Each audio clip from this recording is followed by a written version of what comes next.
saya berada dekat Bogor, Indonesia, Puncak, Teluk Malaysia. Dan dekat sini saya diberitahu oleh lokal tempat yang saya patut cuba adalah kopi Kelotok.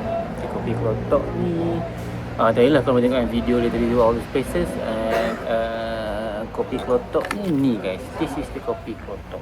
Dan kalau saya tak salah faham lah, if I'm not mistaken, this is a regular kopi hitam lah, okay? This is kopi O.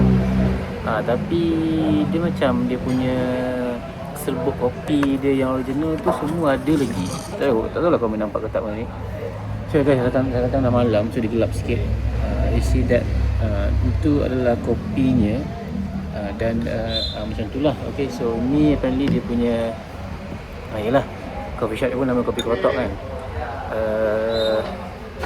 Rasa dia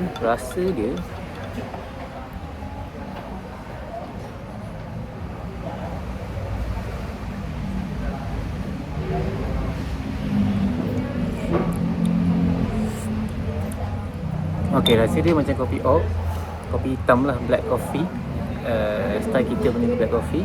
Dan macam tu lah rasa dia. Okay, ada gula sikit, which is nice, ada manis sikit lah. Okay, but all in all, ni lah dia guys, ni lah kopi Kelotok. Apparently dia ada tempat yang famous kat sini. Makanan dia saya dah try, sebab saya kena kenyang sekarang ni. Maybe esok kalau saya sempat saya datang try lagi. But as of now, makanan dia looks quite nice. Ada macam banyak option juga tadi. Maybe you guys can come and check that one out lah. Okay, apparently macam ada specialty lauk-lauk lonte semua benda tu, macam pada video tadi. But all guys, inilah, okay, this is kopi Kelotok. Kopi hitam, black coffee, kopi kampung, sedikit kopi kampung yang tidak ditapis dia punya serbuk dia. And it actually tastes quite good lah actually. Okay, so dia guys, kopi Kelotok. Bye.